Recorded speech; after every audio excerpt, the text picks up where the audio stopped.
Bonjour, aujourd'hui nous recevons Jean-François Desgranges. C'est ça. Bonjour, soyez le bienvenu. Donc, nous vous recevons dans le cadre des entretiens publiés toutes les semaines par La Glorieuse, des entretiens enregistrés, audio, vidéo, depuis 5 ans. Voilà. Très bien. Donc je vais vous présenter brièvement, vous pouvez m'interrompre. Oui. Vous avez 68 ans, vous êtes retraité de la grande distribution. C'est ça. Vous êtes aussi actif dans des associations d'handicapés. Et votre dernier fait d'armes, c'est en tant que coprésident de l'association Léonard de Vinci, d'avoir fait reculer la mairie sur le changement de nature de cette résidence. C'est ça. C'est pas vraiment reculé, c'est en réflexion avec le maire qu'on a réussi à approcher, c'est lui faire changer un petit peu d'avis. Et surtout, en connaissant mieux les habitants et en connaissant mieux la résidence, s'apercevoir que c'était un petit peu idiot de la démolir, alors que la possibilité de la réhabiliter et de donner à ce quartier une nouvelle vie était faisable. Donc la résidence a annoncé être rasée donc, en avril 2020. Vous avez fait un collectif, puis une association, vous avez fait une manifestation, vous n'avez rien lâché. Puis finalement, le maire a daigné vous rencontrer après avoir ferraillé contre ACM. C'est-à-dire que tant qu'on était contre ACM, on n'avait rien, on n'avait aucune avancée. Au contraire, même c'était plutôt des reculades, puisque à chaque fois que les réunions étaient programmées, elles étaient reportées. Alors que là, on a réussi à approcher le cabinet du maire, on a réussi à approcher le maire, et la décision a été prise assez rapidement. Légèrement en retard par rapport à sa date prévue, mais bon, 4 juillet pour le fin juin, ça va. D'accord, donc vous avez deux passions, vous faites visiter les monuments historiques dans la région. C'est ça. En tant que guide accompagnateur. Exact. Et vous faites de la mécanique pour les voitures anciennes. C'est ça. Et vous avez rénové dernièrement une Spitfire. Spitfire, ouais, qui roule et qui est en état. Vous vous promenez avec à Montpellier? Surtout mon fils, mais oui, tout à fait. On se promène, on fait un petit peu le tour des salons et on la présente. Et elle est assez bien restaurée. D'accord. Donc avant de passer aux questions, là, on va donner la une là, du numéro 993 de La Glorieuse. Et on revient sur Patricia Miralles, la surdouée. Vous voyez qui c'est, Patricia Miralles? Qui est maintenant en ministère. Voilà, après 43 ans d'attente, Montpellier tient son ministre. Ou sa ministre. Sa ministre. Voilà, on revient aussi sur Karenko, prof Jean-François.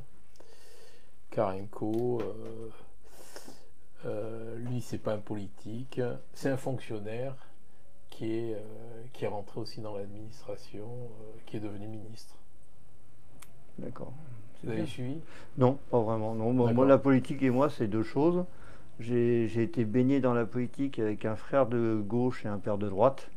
Donc ça m'a pas vraiment obligé à aller dans ce genre de choses. Quand j'ai vu comment les gens se déchiraient, je me suis dit que c'était pas vraiment un monde qui était pour moi. D'accord. Et ensuite, on revient sur les problèmes de canicule, d'école et de mercure. Voilà. Donc, Jean-François, Jeff, le retrait du maire de Léonard de Vinci est-il un symbole de la force du citoyen sur l'élu? Non, je pense que on peut dire ça, mais c'est aussi peut-être sa force, c'est d'avoir su réfléchir, contredire un petit peu les propos d'ACM et nous donner raison. Parce que ce qu'il faut voir quand même, c'est qu'il y a 9 dossiers sur 10 qui prennent pas la voie positive, enfin, et qui ne sont pas traités en faveur des citoyens. Tout à fait. Mais ça, je vous dis. Vous en avez conscience? Oui, tout à fait. Mais je pense que notre force, ça a été d'arriver à pouvoir au moins lui parler, lui expliquer pourquoi on voulait rester comme ça, pourquoi on vivait si bien. On a mis en avant, ce que je mets en avant en permanence, c'est qu'on a deux mamies de 81 ans et 84 ans. On ne peut pas décemment dire à ces gens-là, tu quittes ton logement, elles vont être perdues, c'est fini. Leur vie est finie. Donc on s'est battu en priorité pour des gens comme ça. Moi, là encore, à 68 ans, je peux refaire ma vie ailleurs. C'est pas dramatique, dirons-nous. Mais des gens comme ça, c'est pas possible. Alors, Et c'est cette ambiance qu'il y a tout autour de ces gens-là qu'il faut qu'on conserve. voilà, alors vous avez fait pas mal d'actions originales. Donc il y a eu les histoires de jardins partagés, les 24 heures en courant. Une carte de marche dans la résidence. Et ça a marché, Voilà. hein. Ça a fonctionné, hein. On n'y croyait pas. Au départ, on était 40 personnes dans la résidence, donc on s'est dit on va marcher 2 par 2, 3 par 3. Et puis en fait, la résidence d'à côté est venue, d'autres gens sont venus, des amis sont approchés, et on s'est retrouvé au total à marcher à plus de bonnes centaines au départ et 75-80 à l'arrivée. Puis il y a eu le reportage sur France 3 National hein, Oui. qui a fait du buzz. Et vous m'avez dit, cerise sur le gâteau. L'article de la Glorieuse nous a ouvert des portes. Voilà. Est-ce que vous aviez organisé cette stratégie de combat? Non, on a été. Vous avez improvisé à la Alors, petite semaine ou... Au départ, on était parti sur une stratégie de communication. Hein. On s'est dit, si on n'a pas les médias pour nous expliquer, enfin pour nous parler, pour parler de nous, etc., ça va être compliqué. Mais je pense que ce qui nous a beaucoup aidé, c'est qu'on a toujours été très clair, on a toujours été relativement solidaire et relativement correct. Et ça a pas mal aidé. Parce que je pense que le fait d'être toujours dans notre même optique, de parler tous de la même voix, etc., ça a bien ouvert les portes. D'accord. Donc Monsieur Delafosse a décidé de ne pas démolir la résidence, malgré son ami, là, le président d'ACM, Monsieur Calvo. Monsieur Grail aussi, surtout. Non, Monsieur Calvo, on ne l'a jamais rencontré. Il n'a pas daigné venir nous voir. Enfin, il a parlé sur France 3 en disant qu'il fallait la démolir. Oui, oui. Donc, que pensez-vous de ce revirement de situation? Monsieur Calvo est une personne qui avait annoncé 250 logements au tout début, qui est revenu sur ses propos très rapidement et qui a peut-être à des oublis, hein, parce que je pense que des moments il ne doit pas se rappeler ce qu'il a annoncé, mais c'est assez dur à cerner. Par contre, en interlocuteur, on a eu beaucoup Monsieur Grain, qui lui, première parole qu'il nous a dit quand il est rentré dans la résidence, c'est vrai que c'est chouette, mais on s'en fout, on va démolir. D'accord. Parce qu'il y a plus de 10 ans, un cabinet d'architectes avait fait une étude donc, de densification de la parcelle. Vous étiez déjà là, je suppose? Oui, moi je suis là depuis 25 ans. Vous vous souvenez de ce projet? Non, on en a entendu parler juste à la fin du règne de M. Sorel, puisqu'on a reçu dans les boîtes aux lettres une circulaire, parce que c'était même pas nominatif, nous annonçant qu'en fin de Covid, hein, donc on allait être démoli. D'accord. Donc là, c'est la double peine. Ouais, voilà. Sortez du Covid, sortez d'un moment hyper anxiogène, et on retombe. Alors, depuis quelques années, il y avait des bruits de couloir. C'est un petit peu vrai. D'ailleurs, on en avait parlé un petit peu à droite à gauche, parce que les bruits de couloir commençaient à nous taquiner sérieusement l'oreille. Mais bon, les bruits de couloir sont les bruits de couloir. Mais là, d'un seul coup, quand on a reçu la circulaire, c'était vraiment un document nous disant, ça y est, c'est bon, on va vous démolir. Ouais. Et donc, je ne sais pas si vous avez remarqué, là, les élus sont de plus en plus mal élus. Les gens vont de moins en moins voter. Est-ce qu'il est légitime pour autant de remettre toujours en cause leurs décisions? Mais je pense que c'est le peuple qui les élu, donc, qui les a élus. Donc à un moment donné, il faut peut-être qu'ils écoutent aussi le peuple. Hein. On est quand même des électeurs potentiels. D'ailleurs, quand on a reçu ce premier courrier-là, je me suis permis d'aller voir M. Sorel qui était en train de tracter pour sa réélection en lui disant, là déjà chez nous, vous avez perdu 500 voix. C'est sûr et certain. Parce que ce genre de courrier-là, on ne peut pas l'accepter. Au moins, venez vers nous, venez parler, venez discuter. On donnera nos arguments, vous donnerez les vôtres. Mais là, c'était vraiment... Il est venu discuter? Non. Non, il n'a pas été réélu. Donc il a perdu 500 voix. Voilà, tout simplement. Et comment étaient les discussions avec ACM? Il n'y a pas de discussion. On nous impose quelque chose. On est pour eux des cas sociaux. On n'est pas des gens. On est des numéros. La seule chose qu'il faut vous dire, c'est que cette résidence-là a été voulue par M. Fraîche et elle est habitée par beaucoup de gens qui ont eu leur appartement pour le 1% patronal et qui ne sont pas forcément des cas sociaux mentaux et qui savent bien réfléchir. Et ça, je pense que c'est la première fois qu'ACM s'est retrouvé avec des gens en face d'eux Il n'y a que des locataires dans cette résidence? Oui, et qui pouvaient contester les choses en leur donnant des arguments. D'accord. C'est pour ça qu'on a bougé. Quels ont été vos rapports avec le maire pendant la mobilisation?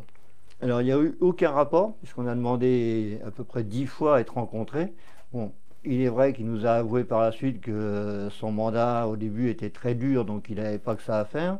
Mais bon, c'est un petit peu dommage que, c'est ce qu'on lui a dit d'ailleurs lors de notre première rencontre, qu'il n'ait pas délégué au moins son chef de cabinet pour venir nous rencontrer. Et peut-être que ça n'aurait pas été aussi loin et aussi fort de notre part, parce qu'on aurait peut-être pu avoir un dialogue à ce moment-là. D'autres élus sont venus dialoguer avec vous? Oui. Oui. On a des élus qui sont venus, des élus qui nous soutiennent. On a une élue de l'opposition qui nous soutient et qui est... Non, mais des élus de la majorité, il y en a qui sont venus discuter avec vous? Non. D'accord. Non, c'est les élus de l'opposition. En fait, vous avez eu ACM qui ne discutait pas avec vous. Voilà. Vous avez fait un peu de tambour, là. Exactement. Et puis ensuite, vous êtes passé directement à la partie supérieure, au cabinet avec le maire. Voilà, on s'est dit de toute manière, ACM a un patron. Et ce patron, c'est Monsieur Delafosse. Donc autant taper directement à la porte du patron. La porte de Monsieur Calvo nous était fermée. Donc il n'y avait pas d'autre choix. Est-ce qu'on peut dire que la ville est dirigée par des hauts fonctionnaires et régulée par des mobilisations, les mobilisations de ses habitants? Je pense que oui. Les hauts fonctionnaires, c'est pas forcément les gens qui sont dans les combats et ils les comprennent pas et ils comprennent surtout pas qu'on puisse s'opposer à eux. À quoi servent les élus? Pas grand-chose. En m'excusant, mais quand on voit certaines personnes qu'on a essayé de contacter et qui aujourd'hui viennent vers nous bras ouverts, on se dit, et ils ont été contactés par des gens de notre quartier, donc, parce qu'on a quand même un comité de quartier qui est assez virulent et qui bouge pas mal, qui ont fait X lettres au maire, X lettres à tout le monde et qui n'ont jamais été entendus. Et aujourd'hui, on dit, merci de nous avoir prévenus, c'est bien, vous avez fait un bon boulot. Voilà. Voilà. Et revenant à Léonard de Vinci, là, vous n'êtes pas sans savoir qu'il y a au moins une cinquantaine de collectifs qui se battent sur des projets, pas comme le vôtre, mais voilà, à Montpellier, il y en a beaucoup. Est-ce que vous pensez qu'il y aura un avant, un après la reculade? J'espère que notre mobilisation va. Ouais, j'espère que notre mobilisation va servir. J'espère vraiment que les gens vont comprendre que. On est peut-être un petit pot de terre, mais le petit pot de terre, s'il est assez costaud, il peut vaincre le pot de fer. Un exemple dans la ville? Non, pas vraiment, parce que j'ai pas suivi. On a essayé, nous, de motiver les associations ACM en leur disant venez nous rejoindre parce qu'à 5000 personnes, on sera plus forte qu'à 50. Et on n'a pas vraiment été écoutés, c'est dommage. Donc j'espère que maintenant, on va voir des gens qui vont revenir vers nous pour pouvoir faire un collectif contre ACM et les faire basculer un petit peu en notre faveur. Et si des associations ou des collectifs vous demandent conseil, vous leur direz quoi? Qu'il faut croire et se battre. Mais croire en premier lieu.